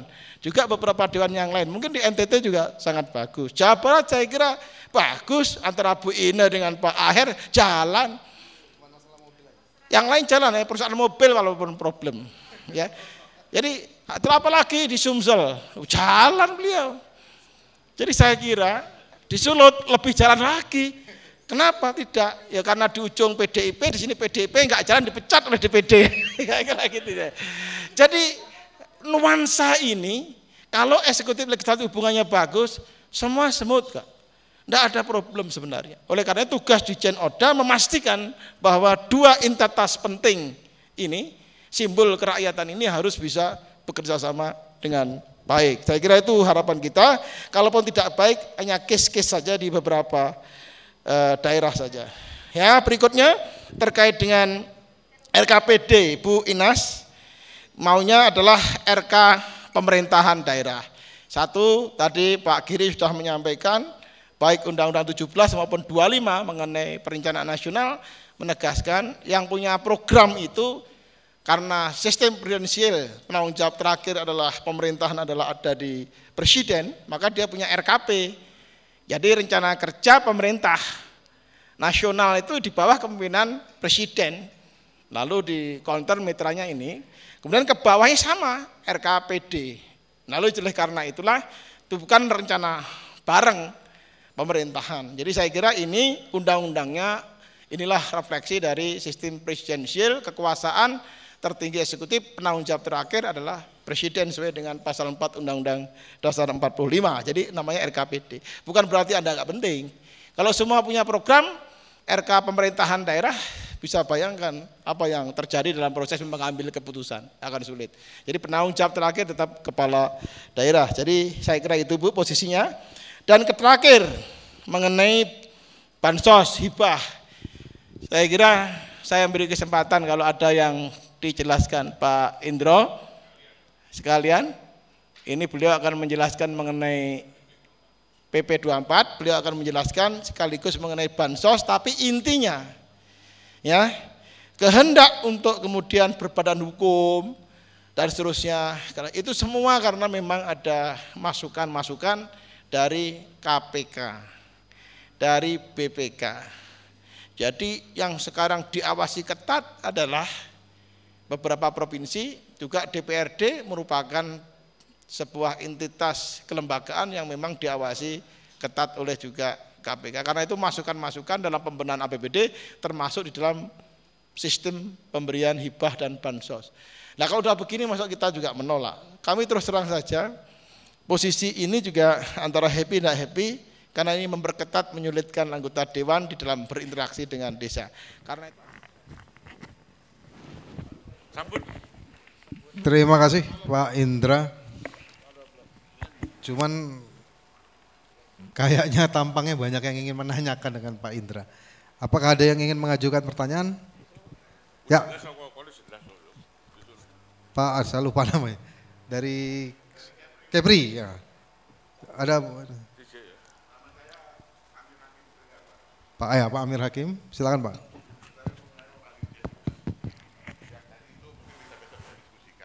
Tapi saya apresiasi dengan Pak Sekretaris Dirjen, terima kasih atas upayanya ya untuk kesejahteraan teman-teman anggota dewan. Cuman saya rasa lebih substansi ini yang perlu saya sampaikan mumpung Pak Dirjen hadir. Yang pertama Pak, saya rasa tidak seluruh daerah sama Pak hubungan antara gubernurnya dengan DPRD-nya. Contoh ke Jawa Barat saya rasa bagus, karena Kang Aher itu dulu pernah anggota dewan, ya kan? Jadi dia mengerti lah bagaimana yang namanya konstitusional itu Pak. Nah sekarang yang menjadi masalah Pak, kita dewan ini saya juga belajar Pak, saya baru ini pertama saya jadi anggota dewan. Saya dokter Pak, saya profesinya dokter kebidanan. Ya saya dokter kebidanan. Kita dapat bimbingan teknis Pak, penyusunan APBD segala macam, sehingga kita ngerti. Nah sekarang ada nggak upaya Kemendagri dalam membina kepala daerah Pak? Kepala-kepala daerah apabila ada bermasalah dia dengan APBD-nya, jangan DPRD-nya melulu Pak disalahin. Kita lihat juga nih, kepala daerahnya ngerti nggak mengenai landasan hukum segala macam Pak. Jujur Pak, sekarang ini karena era reformasi, ya kita akui deh, banyak kepala daerah tuh yang doktor lulusan Universitas Ruko Pak. Maaf dengan tidak mengurangi rasa hormat kepada orang yang doktor ya. Jadi kemampuannya kita nggak tahu, sehingga sering terjadi hal-hal yang nggak benar. Sebagai contoh Pak, dulu namanya jaringan asmara aspirasi masyarakat ya Pak, sekarang pokok pikiran. Yang dilakukan oleh anggota dewan ketika dia reses. Sementara pemerintah daerah melalui RPJMD, melalui rencana kerja pemerintahan daerah, melakukan pemusyawaratan bank Pak. Nah kita tahu bahwa DPRD juga memiliki hak budgeting di dalam APBD. Nah menurut saya sesuatu yang namanya, saya pernah baca di tulisan sesuatu, saya lupa siapa Pak, itu dari Departemen Dalam Negeri juga, menggambarkan bagaimana musrenbang dengan pokok pikiran ini bisa menjadi satu di Banggar Pak. Tetap yang ngelakuin kan pemerintah, eksekusinya bukan kita, bukan DPRD Pak. Nah kadang-kadang kita ditakut-takutin Pak, aparat hukum lah beginilah, ini gini. Padahal jujur kita mungkin ketika reses datang ke daerah pemilihan kita, lalu kita janji mau bangun masjid misalkan. Nah kita di dalam penyusunan anggaran, kita ajukan itu Pak, bukan kita yang melakukan, tapi kan nanti dinas terkait Pak yang ada di sana. Nah kenyataannya Pak, kadang-kadang APBD yang sudah disahkan, tiba-tiba kepala daerah berani mengganti Pak. Nah menurut saya mungkin dia nggak tahu nih Pak. Kalau dia sengaja ketahuan Pak, kita bisa impeachment. Cuman prosesnya agak lama, agak susah Pak ya. Jadi pertanyaan saya satu aja Pak. Pasal 153 ya, pokir itu Permendagri. apakah benar itu barang halal? Yang kedua, apakah ada pemikiran untuk kasih bimbingan kepada kepala daerah? Terima kasih Pak. Pasal 153 Pak. Terima kasih Pak. Tadi saya itu tadi saya sampaikan Pak ya. Oh, baik, untuk program training dua hal. Pertama, kepala daerah apa juga ikut training seperti ini? Jawabannya iya. Seminggu setelah dilantik, wajib hukumnya kepala daerah mengikuti training. Itu di Kemendagri sudah berjalan dan semua dijelaskan secara konkret mengenai ini. Bukan hanya DPRD, wajib itu. Satu, terus yang kedua, sudah barang tentu ada program tambahan untuk kepala daerah, terutama kepala daerah yang baru untuk mendalami menu aspek apa yang dia dalami. Suruh pilih namanya. Apa perencanaan, ada penganggarannya, atau masalah apa. Jadi ada menu pilihan, apa menu wajib. Yang depan itu menu wajib.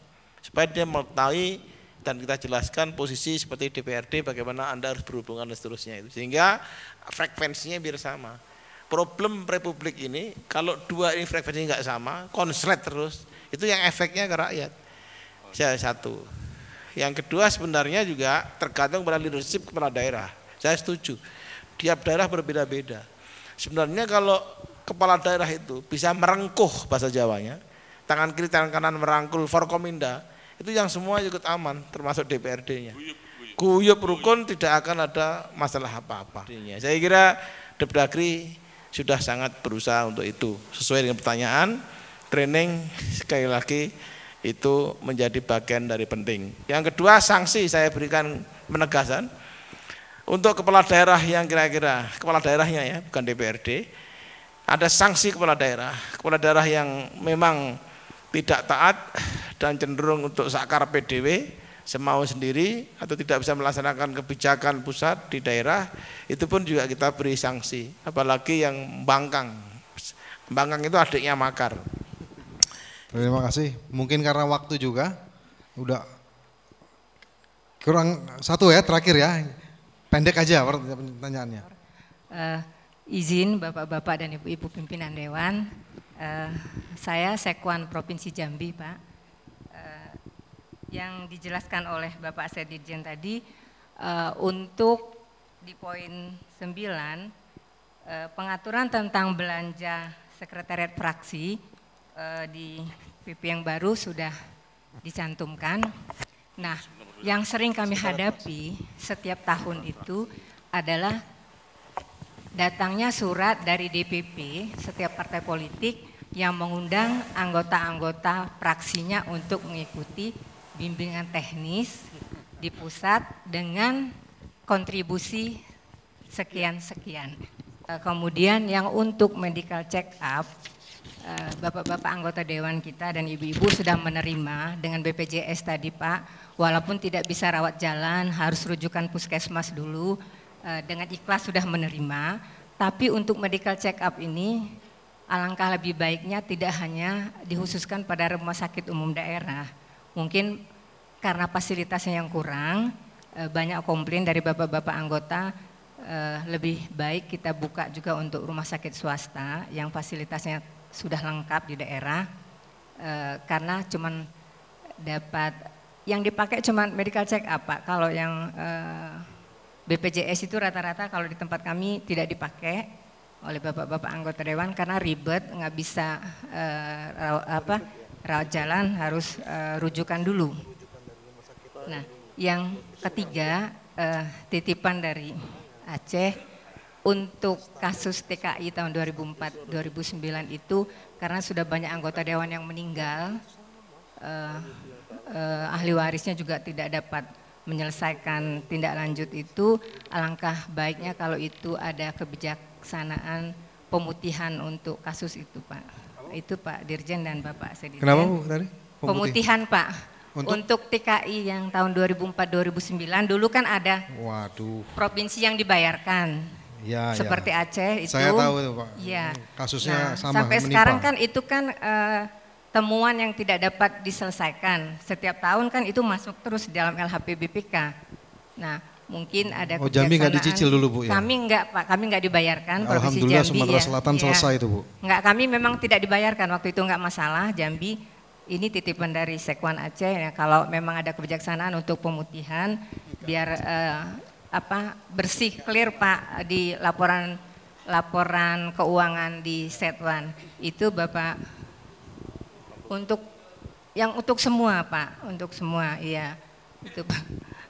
Itu Bapak moderator, Bapak narasumber, terima kasih. Wassalamualaikum warahmatullahi wabarakatuh. Silakan Mas Pak Anwar, kapan?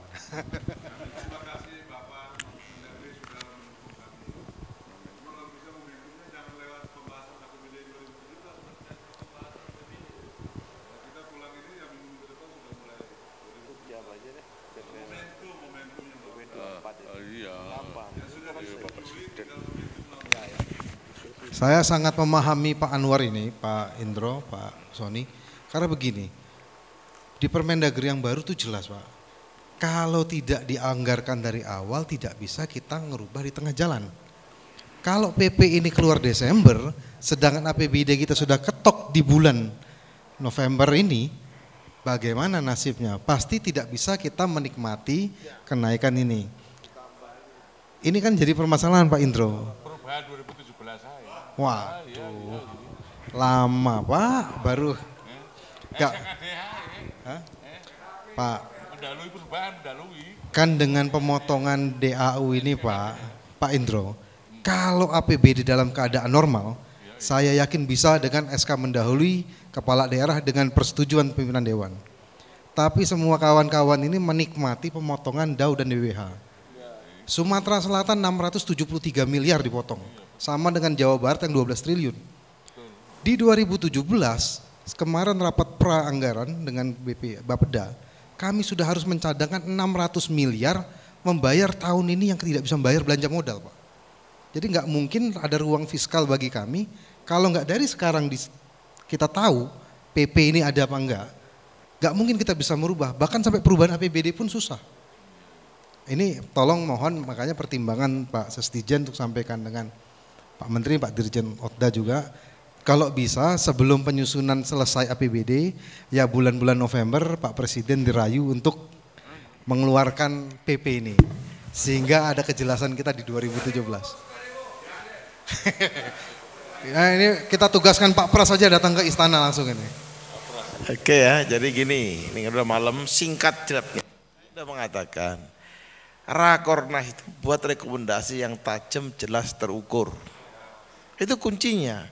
Dan rekomendasi kelas DPR provinsi ini mesti langsung kepada Presiden Republik Indonesia.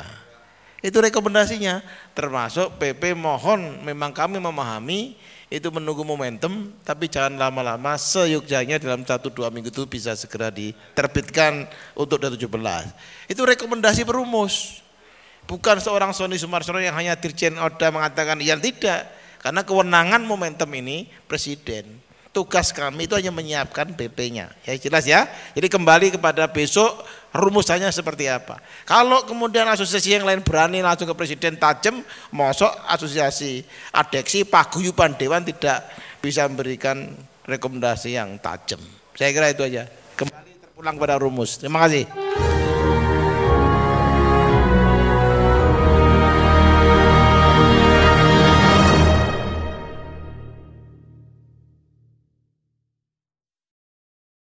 Dengan narasumber Bapak Profesor Dr. Asep Warlan Yusuf SHMH dan moderator Bapak HM Giri Ramanda N. Kremas SEMM dari Ketua DPD Sumatera Selatan. Untuk itu kepada Bapak narasumber kami persilahkan.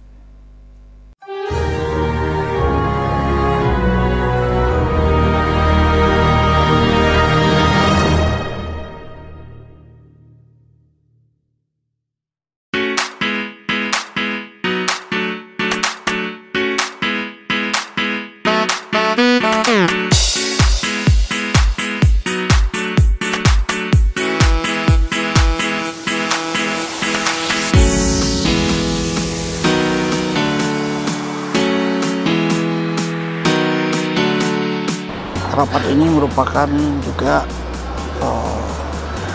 permasalahan-permasalahan yang kita hadapi dan kemudian juga sebagai kelanjutan dari apa yang sudah menjadi aspirasi dari DPRD itu sendiri.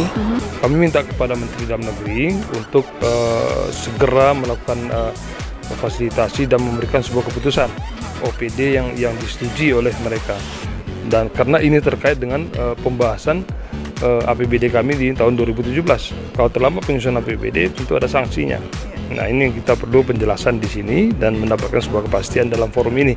Tugas Sekwan dengan jajaran sekretariatnya adalah memfasilitasi anggota DPR ya dalam hal ini apabila kita diturunkan dari tipe A menjadi tipe B, ada 3 kabak yang seharusnya menjadi harus dari 4 kabak. Berkurang dong kemampuan kami dalam memfasilitasi mereka. Memang ada peleburan. Tapi kenapa tidak ketika SOTK di tingkatan provinsi ini juga tidak sama dengan kabupaten kota. Artinya untuk provinsi yang besar, kemudian dalam urusan yang besar juga ada perhatian khusus terkait dengan posisi tersebut. Ini baru dalam kajian dan usulan yang digodok oleh ADPS.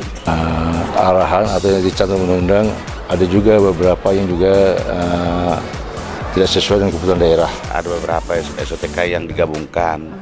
Seperti umpamanya pertanian, kehutanan kami harus satu itu karena kita tidak begitu banyak wilayahnya, daratan ataupun hutan dan pertanian.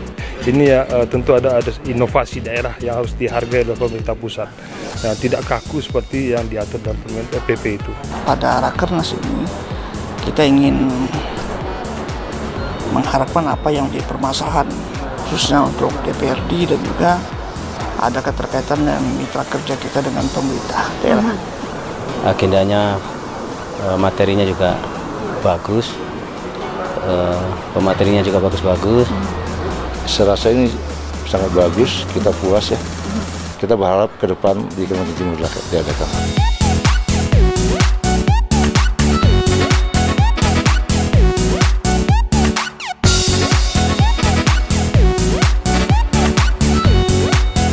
Selamat datang kepada rekan-rekan sejawat dari DPRD Provinsi se-Indonesia, kemudian dalam Rakernas ini, kemudian juga selamat berakernas karena kita akan menghasilkan rekomendasi yang tentunya positif dan akan dibawa kepada pemerintah pusat, yang diharapkan rekomendasi ini membawa kemaslahatan dan peningkatan kinerja bagi DPRD Provinsi se-Indonesia.